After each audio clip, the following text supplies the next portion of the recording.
Boa noite a todos, sejam bem-vindos a mais esse programa. Me chamo Rafael Farias Martins, sou aluno do programa de doutorado da Unicesumar e estarei mediando os trabalhos de hoje.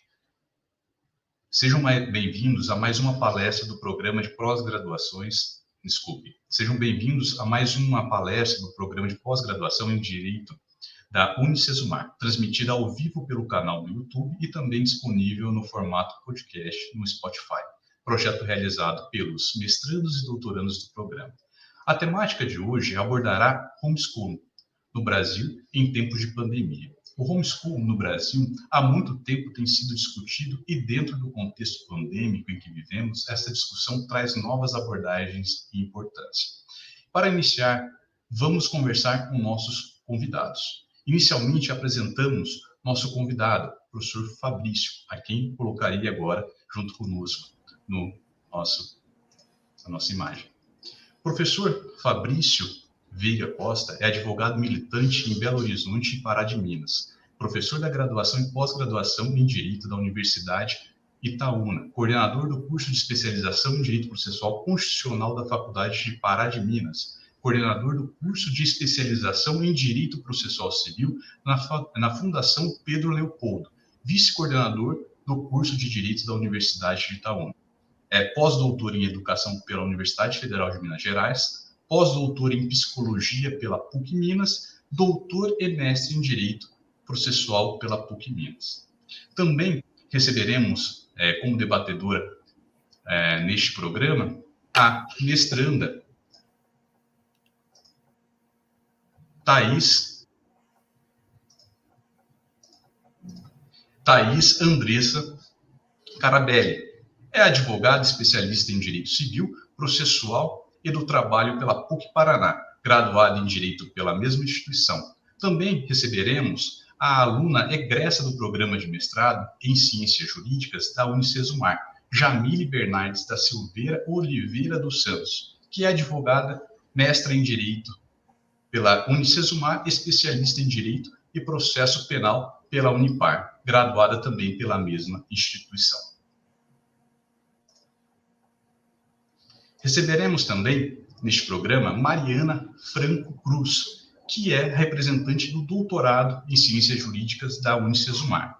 Ela é tabeliã no Tabelionato de Notas e Protesto de Paraíso do Norte, mestre em Ciências Jurídicas pela Unicesumar, possui pós-graduação em Direito Público pela Fundação Escola do Ministério Público do Estado do Paraná, pós-graduação em Direito Privado pela Escola da Magistratura do Estado do Paraná e graduação em Direito pelo Centro Universitário Curitiba. Seja bem-vinda, Mariana. Começaremos essa conversa com o nosso convidado, o professor Dr. Fabrício Veiga Costa. Professor, é uma honra recebê-lo em nossa instituição. Agradecemos em nome do coordenador do programa, professor Dr. Dirceu Pereira Siqueira. Sinta-se à vontade para a exposição do tema proposto. A palavra é sua.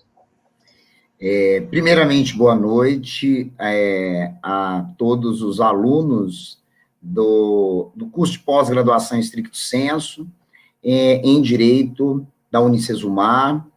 Quero, inicialmente, agradecer o convite do professor doutor Dirceu Pereira Siqueira, coordenador do PPGD em Direito da Unicesumar, cumprimentar e deixar um abraço para dois queridos amigos do PPGD em Direito da Unicesumar, que é o professor doutor Ivan Dias da Mota, a querida professora doutora Valéria Galdino.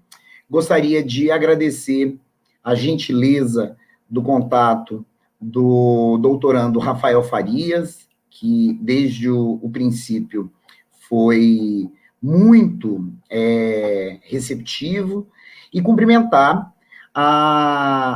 as debatedoras, né? Então, eu gostaria de parabenizar a organização do evento pelo fato de ter escolhido 3 mulheres para debater e garantir a paridade, né, de gênero no debate acadêmico. Isso é muito importante e simbolicamente muito relevante. Gostaria de cumprimentar a Thaís, que é mestranda no PPGD da Unicesumar. Gostaria de cumprimentar a Mariana, que é doutoranda no PPGD em Direito da Unicesumar, e gostaria de cumprimentar a Jamile, egressa do PPGD da Unicesumar, que eu tive a oportunidade de conhecê-la num evento no dia 18 de dezembro de 2020, remotamente, na Universidade Federal da Bahia, um evento de gênero. Eu quero cumprimentar de uma forma especial a todos os alunos presentes, tanto da graduação quanto pós-graduação lato, estricto sensu. Já vi que tem uma aluna minha aqui, a Ana Tereza, lá de Itaúna, egressa da graduação. Um abraço para todos os alunos, porque o sentido desse evento é a existência de vocês nas nossas vidas. Bem, o tema que me foi proposto para dialogar hoje com os alunos e pesquisadores do PPGD em Direito da Unicesumar foi a discussão do homeschooling, ou também chamado de ensino domiciliar, no Brasil em tempos de pandemia. Eu preparei uma apresentação sistematizando 9 pontos que eu gostaria, na verdade, 8 questões que eu gostaria de pontuar, não com o objetivo de responder a nenhuma pergunta, mas sim com o objetivo específico de retirá-los da zona de conforto, no sentido de permitir uma reflexão para além de uma dogmática analítica e de uma interpretação gramatical e literal dos textos que integram o ordenamento jurídico brasileiro vigente, seja no plano constitucional ou no plano infraconstitucional. E o primeiro ponto que eu gostaria de abordar é o seguinte: o que é o fenômeno social do homeschooling, ou ensino domiciliar? O homeschooling é um fenômeno social por meio do qual os pais, os genitores, escolhem educar, oferecer o ensino para os seus filhos em casa. Oferecer o ensino para seus filhos em casa. Importantíssimo destacar que o homeschooling, na realidade, é um fenômeno social por meio do qual os genitores, eles negam a instituição a escola enquanto instituição, mas não negam a formação científica de seus filhos, que será oferecida em casa. Por que é importante, inicialmente, esclarecer isso?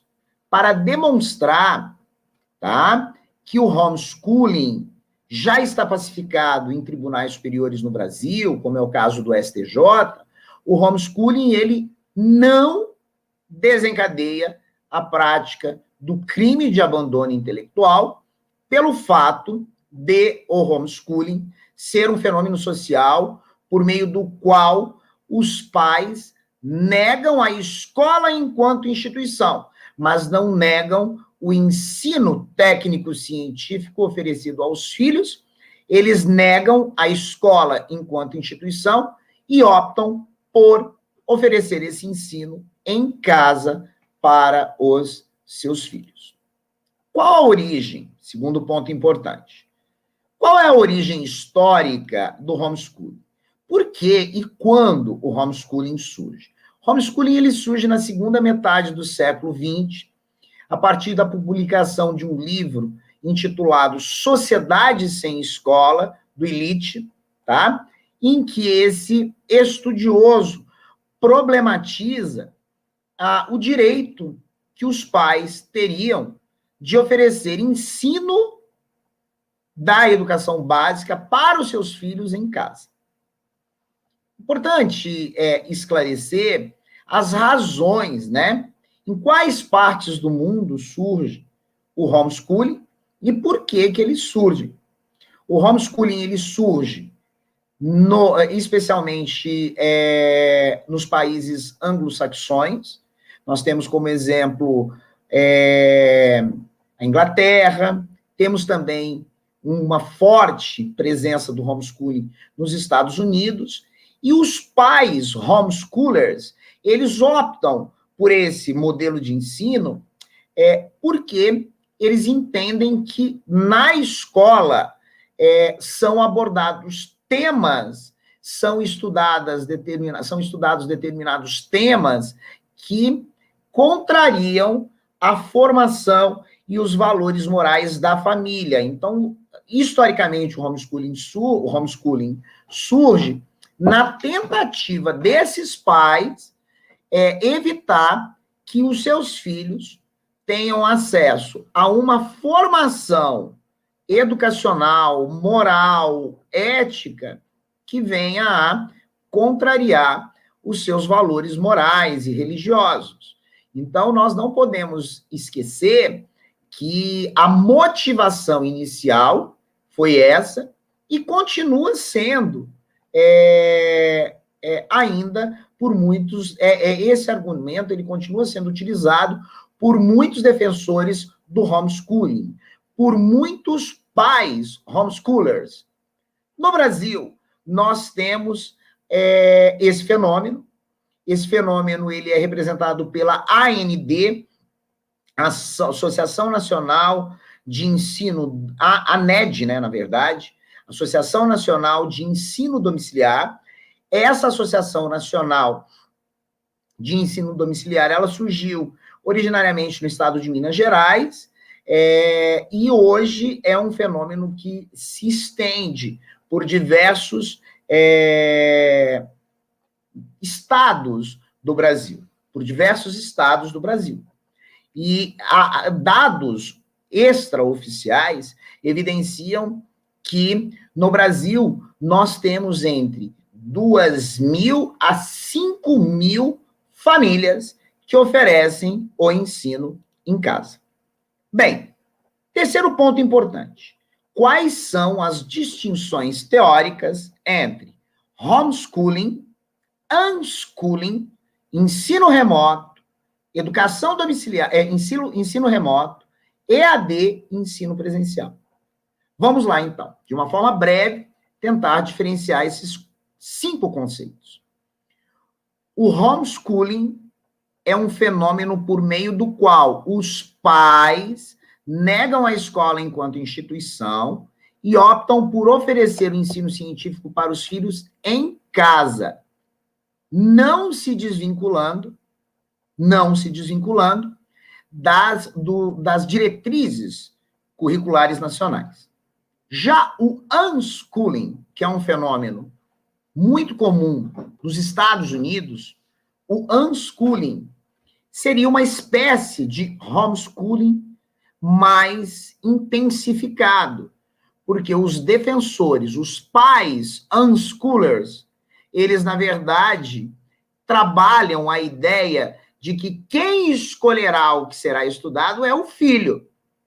Então, eles partem do pressuposto de uma absolutização da autonomia privada do filho, para que o filho escolha de forma livre o que ele quer estudar, quais disciplinas ele quer estudar, e se ele quer compreender o mundo de forma científica ou não.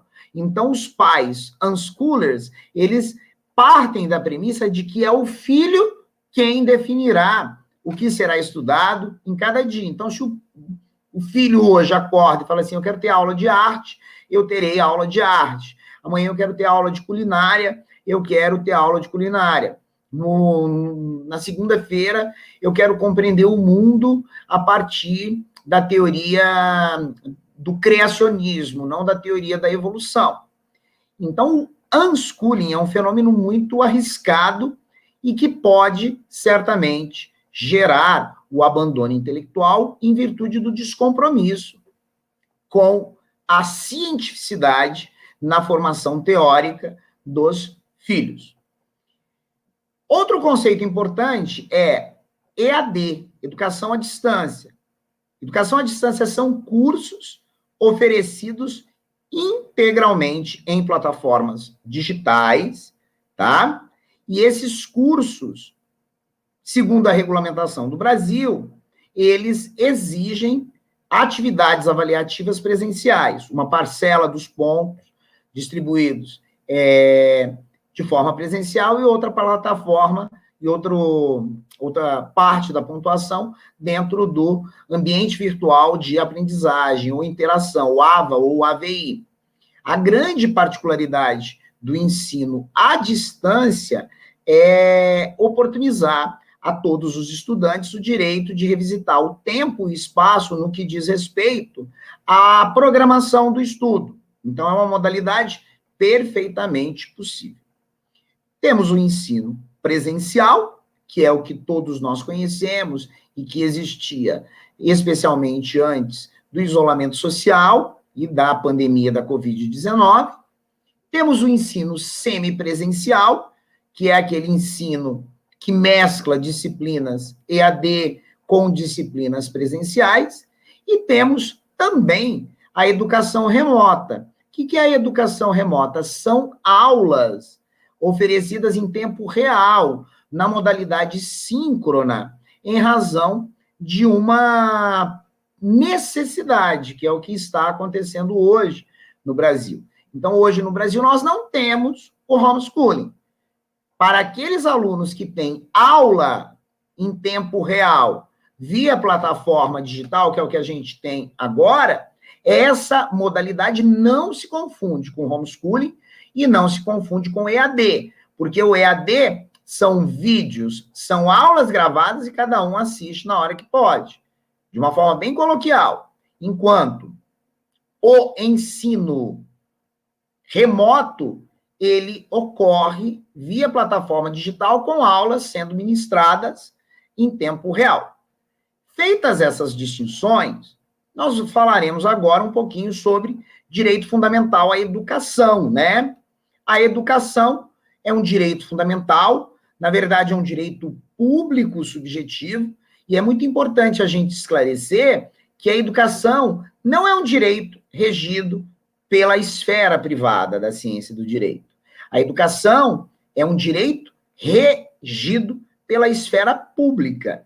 Significa dizer que não só a família, mas também a sociedade, a escola, a sociedade, a família e o Estado, né, têm direito de participar da formação educacional dos nossos alunos. Então, o artigo 205 da Constituição e a Lei de Diretrizes e Bases da Educação, Base da Educação Nacional, ela é clara ao estabelecer que 3 instituições têm o direito de participar da formação educacional dos alunos na educação básica, que são família, sociedade e escola, família, sociedade e Estado. Ou seja, aqui eu identifico, ao meu ver, o primeiro vício de constitucionalidade e vício de legalidade no Instituto do Homeschooling. Por quê? Se eu tenho o direito da sociedade e do Estado participar de forma direta da formação educacional dos nossos alunos, no momento em que eu legitimo, legalizo, reconheço o homeschooling no Brasil, eu excluo a sociedade e o Estado da participação direta na formação educacional dos nossos alunos. E acabo privatizando esse direito, que genuinamente é um direito público subjetivo, eu acabo dando um tratamento privado a esse direito no momento em que eu confiro exclusividade para a família conduzir o processo de formação educacional do seu filho. Então, aqui, ao meu ver, nós temos o primeiro vício de constitucionalidade e de legalidade, porque essa previsão de participação coletiva dessas 3 instituições na formação educacional dos nossos alunos, ela é uma previsão expressa, tanto no artigo 205, quanto da Constituição, quanto na Lei de Diretrizes e Base da Educação Nacional. Um quinto ponto importante é para que serve a formação educacional? O que o legislador constituinte disse lá no artigo 205, ao falar do direito fundamental à educação? O legislador, ele disse que a formação educacional básica e superior, tanto a educação básica quanto a superior, ela tem 3 objetivos. Quais são os 3 objetivos? Primeiro objetivo, o pleno desenvolvimento da pessoa humana. Segundo objetivo, a formação cidadã. E terceiro objetivo, a preparação para o mercado de trabalho. Como que eu formo um cidadão para conviver na sociedade se eu legitimo a oferta do ensino e da educação em casa? Aí nós temos a segunda crítica ao homeschooling. O homeschooling, ao meu ver, representa simbolicamente uma espécie de privatização do direito fundamental à educação. Representa simbolicamente uma oportunidade de incitamento social. Representa simbolicamente uma forma de formar cidadãos que não estão acostumados a conviver com o outro, com a coletividade, com a diversidade. Porque nós não podemos ser inocentes a ponto de pensar que na sala de aula criada dentro de um condomínio fechado, em que os pais homeschoolers montam uma escola para os seus filhos, nós não podemos ser inocentes a ponto de não perceber que quem escolherá os alunos que integrarão essa sala de aula são os próprios pais. E nessas escolhas, eu posso excluir o aluno negro, o aluno obeso, o aluno transgênero, o aluno homossexual, ou o aluno deficiente. Então, a escola, ela serve para permitir que as pessoas, que as crianças convivam com o outro.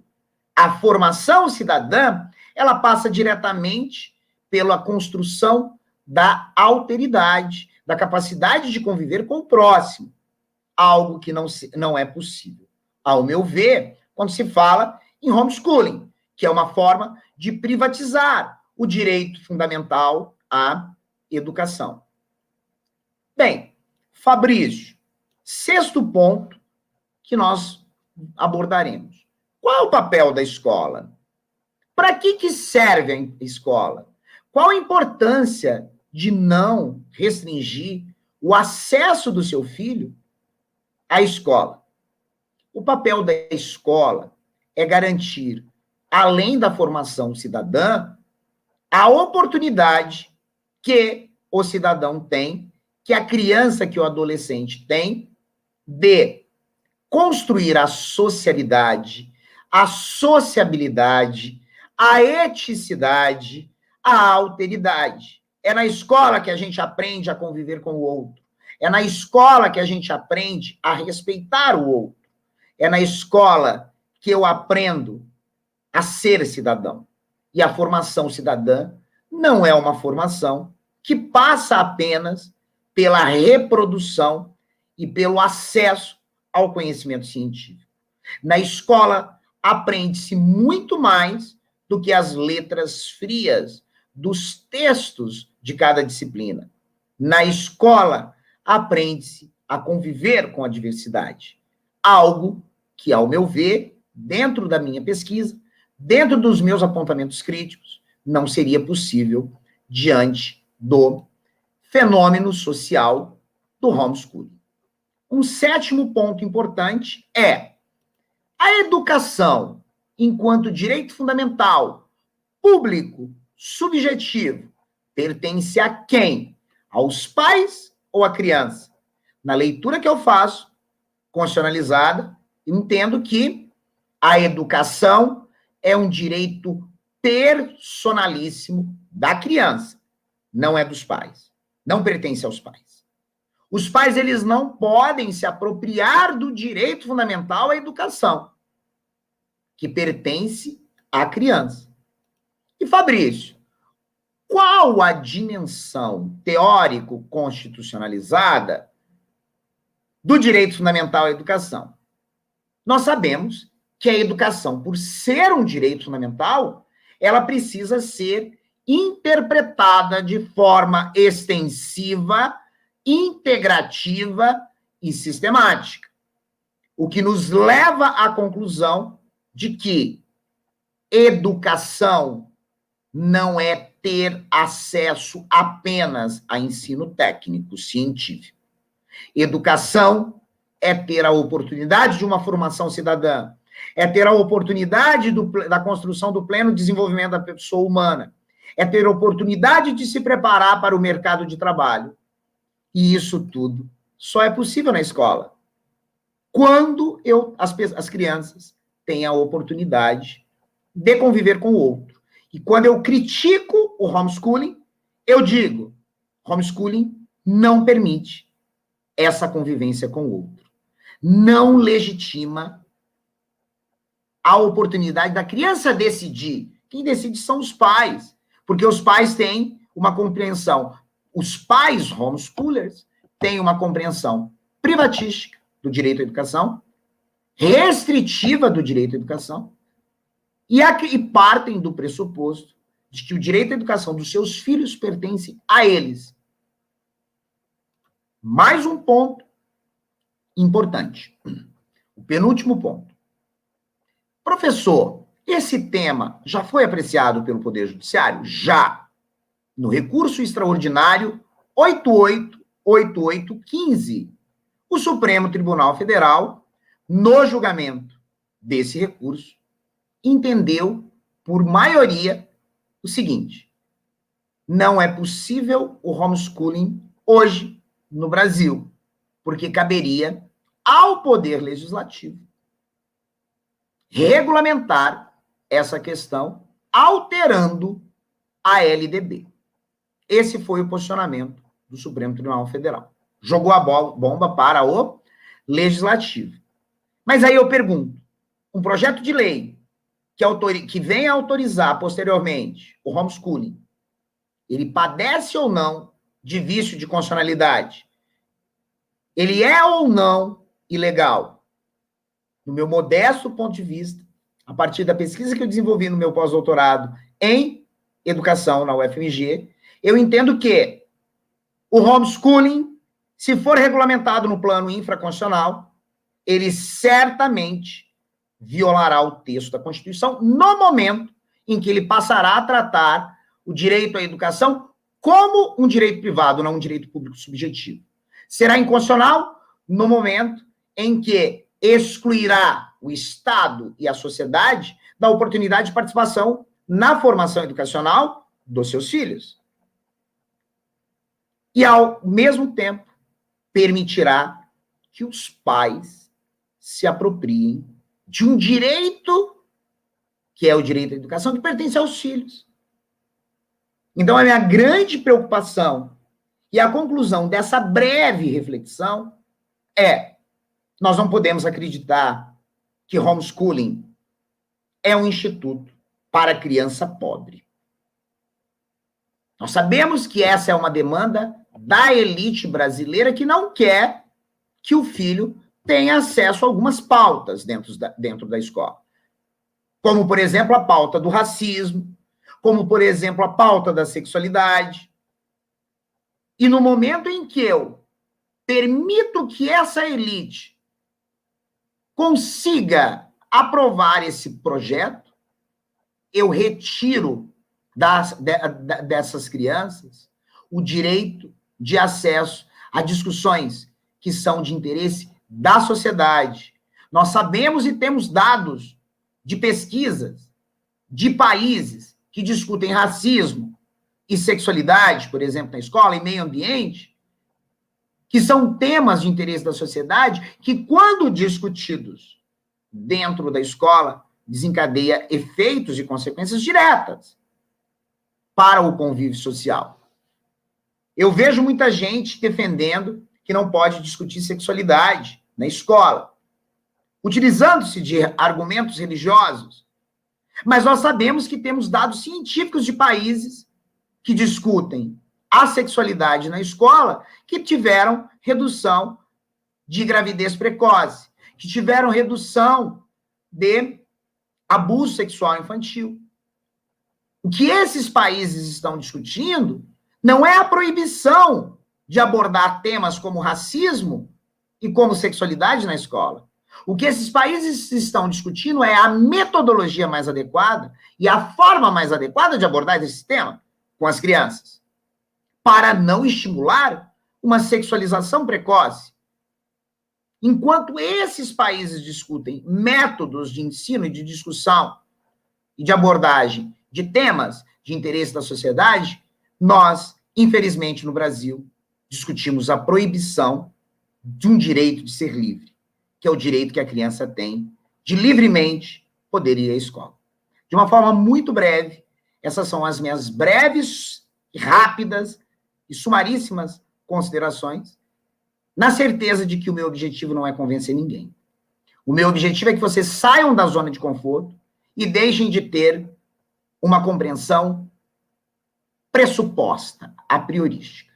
Eu tenho um livro sobre homeschooling, que foi meu trabalho de pós-doutorado, e tenho alguns vídeos também sobre homeschooling e outros vídeos no meu canal no YouTube, chama canal Direito em Debate, com o professor Fabrício Veiga. Eu agradeço mais uma vez a oportunidade de estar aqui. Quero agradecer de uma forma especial ao professor doutor Dirceu, aos queridos professores e meus amigos, professor Ivan Dias da Mota, professora Valéria Galdino. Quero agradecer a Thaís, quero agradecer a Mariana, a Jamile, o Rafael, pela oportunidade de estar aqui. Eu gosto muito de conversar ciência, de conversar e participar de debates científicos. E eu estarei sempre à disposição do PPGD e da graduação em Direito da Unicesumar. Gratidão pela oportunidade de estarem aqui. E contem sempre comigo. E no mês de junho eu estou voltando por um convite da minha querida amiga Valéria Galdino. Devolvo a palavra para o Rafael e me coloco à disposição para eventuais questionamentos e discussões. Muito obrigado, professor. Parabéns pela brilhante exposição. O senhor, como sempre, de uma forma bastante didática, compartilhando este profundo conhecimento que tem no tema. Inclusive, tem uma obra publicada pelo senhor, né, cujo tema é o homeschooling, que vale muito a pena às pessoas que estudam esse tema se debruçarem e lerem por conta do conhecimento que o senhor ali compartilha.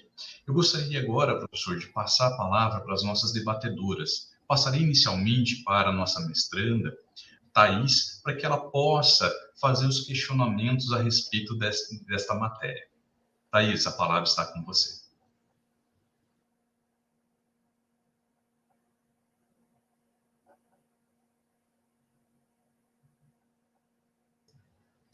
O seu microfone está desligado, Thaís.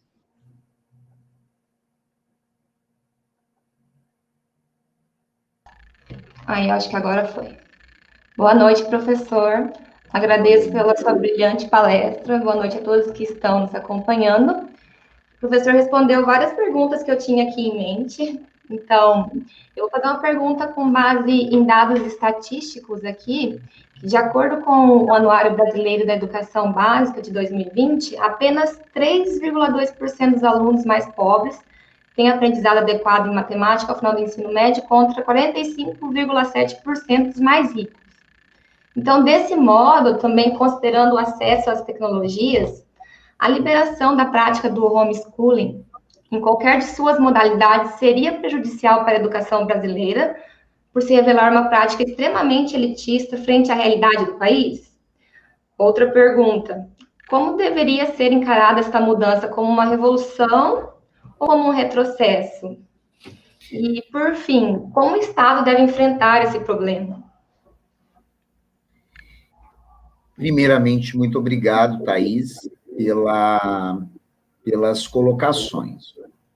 Bem, eu acho que é importante voltar a esclarecer que o homeschooling, ele é um fenômeno acessível para a classe média. Eu fico imaginando como seria o fenômeno do homeschooling de um pai ou de uma mãe analfabeto, ou que tem ensino fundamental ou médio incompleto, querendo educar o seu filho em casa.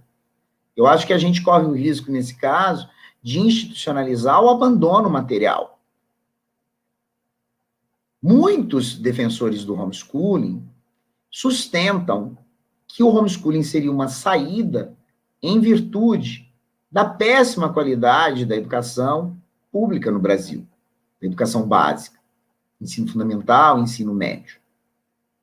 E aí eu fico me perguntando, sabe, Thaís, por que esse movimento, que luta tanto para educar os filhos em casa, não tem esse mesmo esforço para participar da formação de uma escola pública com ensino de melhor qualidade? Tá? Por que nós defendemos pautas dos nossos núcleos, dos nossos interesses, e não levantamos bandeiras para melhorar a qualidade do ensino? Por que essa mesma força que os defensores do homeschooling envidam não é a mesma força para melhorar salários de professores da educação básica? Não é a mesma força para melhorar a qualidade da educação básica? Nós precisamos refletir se nós mesmos participamos da melhor construção das escolas dos bairros onde a gente mora. Não. Nós preferimos, enquanto cidadãos, ainda aprisionados no modelo histórico, liberal, individualista, de defender as nossas pautas, sem querer enfrentar a estrutura, porque nós ainda defendemos a ideia de que enfrentar a estrutura seria uma andorinha fazendo verão. Então, assim, se você, talvez tentando responder, tá, as suas indagações, você acha que o homeschooling é avanço ou retrocesso? Eu ousaria dizer, eu não usaria nenhuma dessas palavras, dessas expressões. Eu acho que o homeschooling é um risco para as crianças. A família que tem condições de oferecer ensino em casa, por que ela não oferece o ensino complementar? E deixa seu filho ir à escola? Né? Um pai que tem condições de oferecer aula de grego, de história antiga, de culinária, nada impede que esse pai ofereça tudo isso para os seus filhos de uma forma complementar, sem privá-los de ir à escola. Agora, o que eu percebo é que essa justificativa dos pais homeschoolers é para privar os seus filhos não de ir à escola, mas de ter acesso a determinados temas que esbarrarão na própria estrutura familiar, como é o caso do racismo, como é o caso da sexualidade, como é o caso do socioambientalismo, como é o caso da educação ecológica. Não sei se eu respondi, tá? Ô, Thaís. Mas, de qualquer forma, obrigado, eu estou à disposição. Respondeu sim, professor. Agradeço pelas considerações, pela exposição, muito proveitosa. Já passo a palavra aqui para a Jamile, em sequência. Obrigado, Thaís. Olá, professor. Uma boa noite para todas e todas que estão nos assistindo. É uma honra ter a oportunidade de estar aqui novamente falando com o senhor.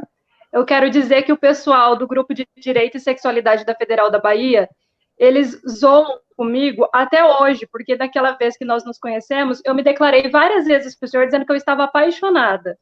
Mas eu acredito que qualquer um que assistiu a sua fala hoje vai entender por que eu fiquei tão extasiada. Quando nós temos a oportunidade de escutar um educador, que ele realmente se preocupa em educar, em provocar saberes, não em induzir, em impor saberes, mas provocar, é sempre uma grande alegria. Então, eu fico muito feliz de poder compartilhar essa noite com o senhor. E antes de eu fazer aqui a meu questionamento, eu vou tomar a liberdade de mover aqui minha câmera para mostrar para o senhor quem foi a aluna ilustre que estava assistindo o senhor.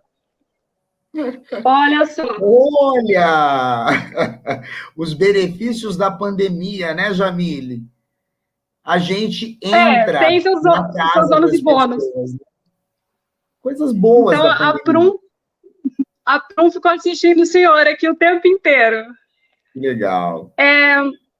Professor, como nós não temos muito tempo e tentando aqui atualizar a questão, diante desse contexto pandêmico, né, desse cenário que levou os alunos, então, a terem que estudar em casa, numa modalidade AD, não o homeschooling propriamente dito, mas ele trouxe muitos parâmetros do que é a educação pelo Brasil, né, de como a educação dentro dos lares se desenvolve, qual que é o acesso que esses alunos têm, qual que é a realidade dessas famílias, que nem todos os pais têm o tempo adequado de poder acompanhar seus filhos, quem dera tivesse, mas nós sabemos que nos grandes centros, a pessoa ela gasta 3 horas para chegar no trabalho, mais 3 horas para chegar na sua casa, e não sobra nenhum tempo de convívio familiar, que é uma triste realidade.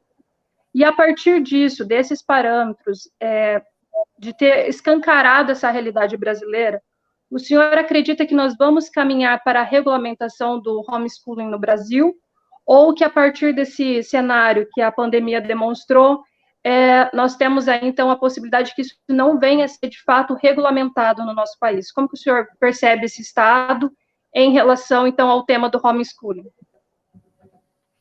Ótima pergunta, Jamile. Primeiramente, obrigado pelo seu carinho, pela sua consideração. Eu também fiquei muito feliz de ter participado do evento na Universidade Federal da Bahia. Podem me convidar novamente, falo para o Caio que eu, se for para conversar sobre temas de interesse da sociedade, pode contar comigo, tá? Bem, eu acredito, eu farei algumas colocações não de cunho político, tá? Mas analisando cientificamente o contexto em que estamos inseridos, historicamente, politicamente, juridicamente no Brasil. Nos últimos anos, até para não delimitar período, a gente tem percebido o crescimento de uma onda ultraconservadora no Brasil, defendendo algumas pautas, como escola sem partido e o homeschooling, tá? Na verdade, essas pautas do homeschooling, escola sem partido e outros temas que permeiam a educação não são pautas diretamente da sociedade civil, são pautas de determinados grupos. Grupos que querem, ao meu ver, limitar a voz do professor em sala de aula. Isso me preocupa muito. Tá? Então, esse movimento de aprovação de uma lei para regulamentar o homeschooling no Brasil, ele já existia antes da pandemia. Seguindo essa perspectiva, tá? De uma onda conservadora, de que quem define, porque você conversa com os pais homeschoolers, quem define que meu filho vai aprender sou eu. Ignorando todas aquelas premissas constitucionais, né? De que a sociedade, Estado e família têm direito de participar da formação educacional, que tem como objetivo a formação cidadã, o pleno desenvolvimento da pessoa humana e a preparação para o mercado de trabalho.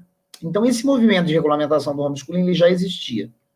A pandemia, ela acaba sendo uma oportunidade para robustecer esses discursos, que são discursos ultraconservadores.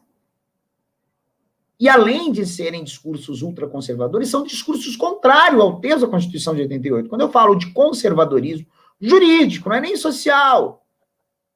Olha o que nós estamos fazendo com a nossa Constituição. A gente abre precedentes para interpretação restritiva de direitos fundamentais. E esses precedentes, eles representam hoje o ovo da serpente. Isso vai nascer daqui a um tempo, esse ultraconservadorismo, e vai bater nas nossas portas. E quando bater nas nossas portas, e a gente pedir pelos direitos fundamentais, esses direitos fundamentais já foram relativizados. Tanto no plano normativo, quanto no plano jurisdicional. Então, essa é a minha preocupação. Eu acho que a pandemia, ela acaba robustecendo essas vozes de um ultraconservadorismo jurídico, não vou nem falar político, para não perdermos o foco. Então, assim, isso me preocupa muito.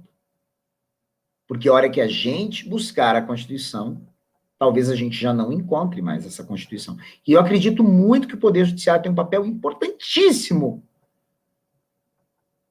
para frear isso, enquanto instituição, e o Ministério Público também, sempre tendo como norte a proteção dos direitos fundamentais. No caso que a gente está falando, a proteção do direito fundamental à educação.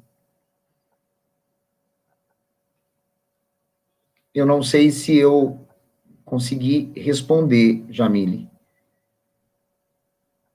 Respondeu sim, professor. É uma pena que a gente não tenha tempo aqui, e talvez nem espaço para adentrarmos também nas questões políticas, porque é muito interessante como o debate do homeschooling juridicamente, ele passou a ganhar ênfase em um certo determinado período político, né, que é o atual, ganhou muita ênfase o discurso. Então, assim, demonstrando que aquilo que é dito pelo executivo tem interferido interessantemente as propostas do homeschooling no nosso país, né? Mas eu não vou entrar nisso, porque eu também sou uma pessoa polêmica, e eu preciso agora, então, chamar a Maria Bate. Lhe agradeço novamente, espero que nós tenhamos outras oportunidades de conversar, e é sempre uma alegria revê-lo, professor. Satisfação em revê-la, muito obrigado pela oportunidade de diálogo, e só acrescentando, o projeto de lei do homeschooling é de 2012, de um deputado mineiro, Lincoln Portela. Então, esse discurso, ele já existe antes desse momento político, e se acirrou agora. Essa onda ultraconservadora, como o próprio Leonardo Boff disse na década de 80. Nós teremos um Estado teocrático, que é o que a gente tem hoje. Fica aí a reflexão.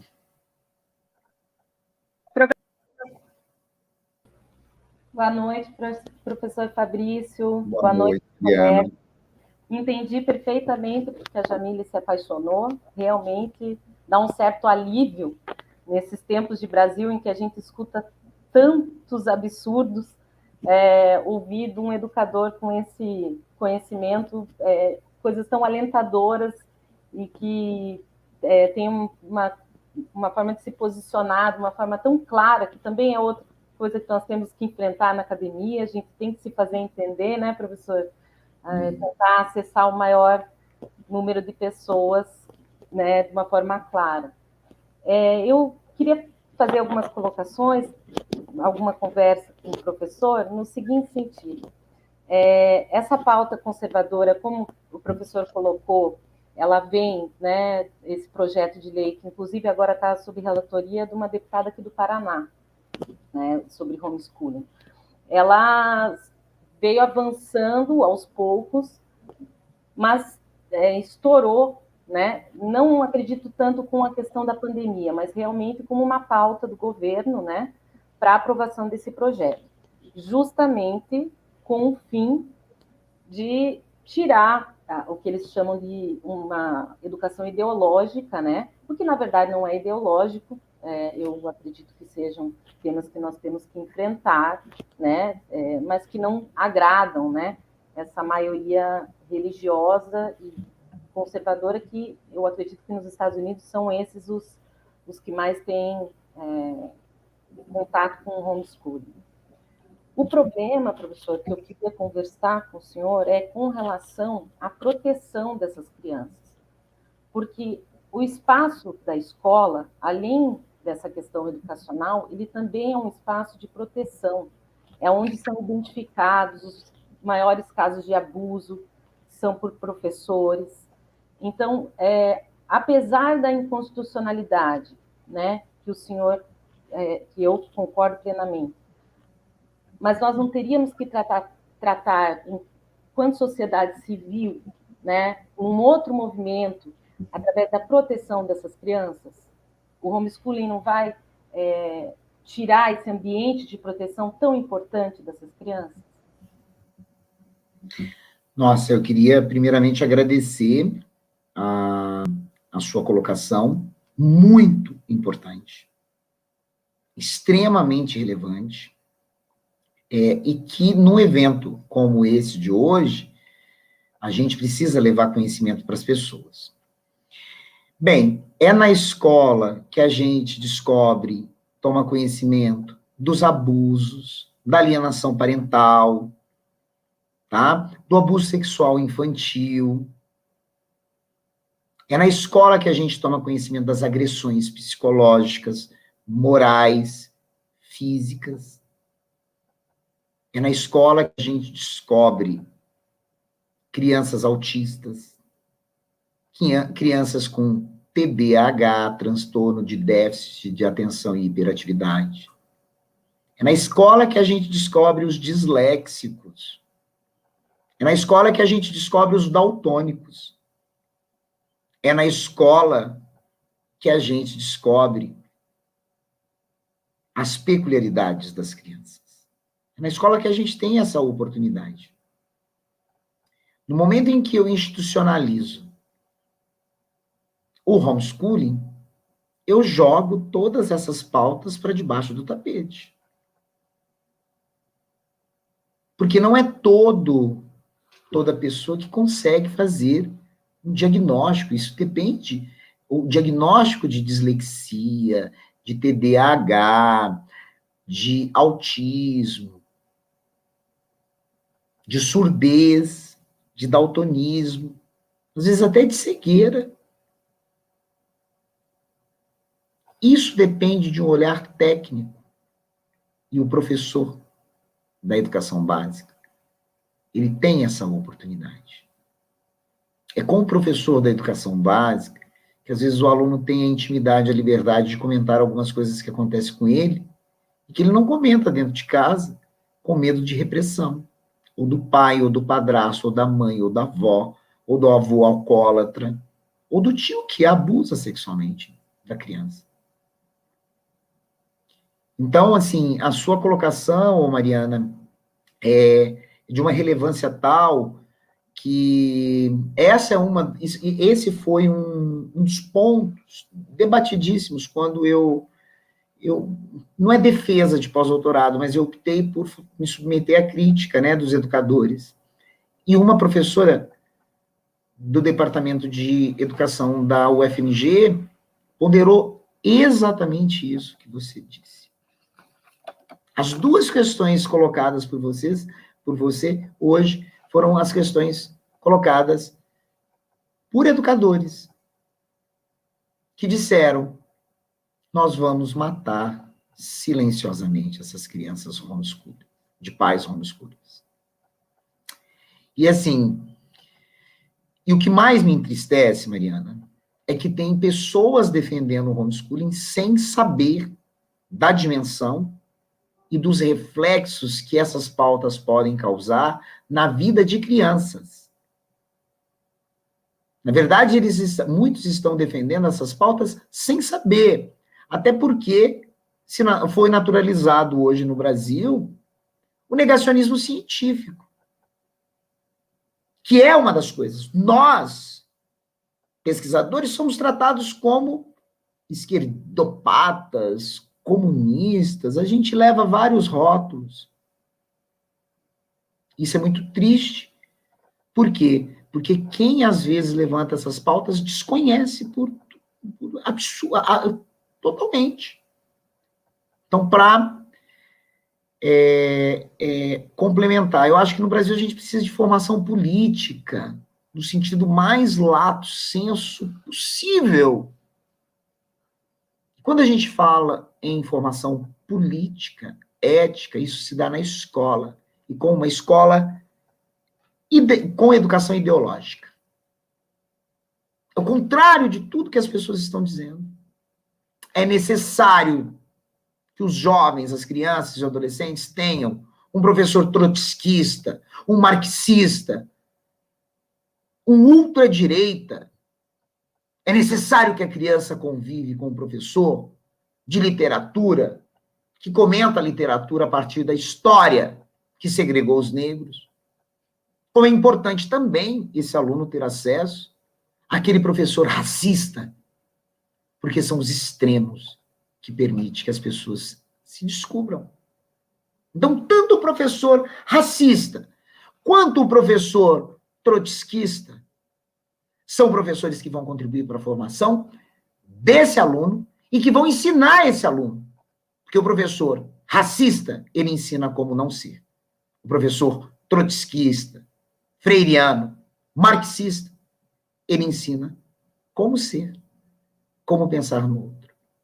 Então, nós precisamos construir uma educação assim. Uma educação polarizada.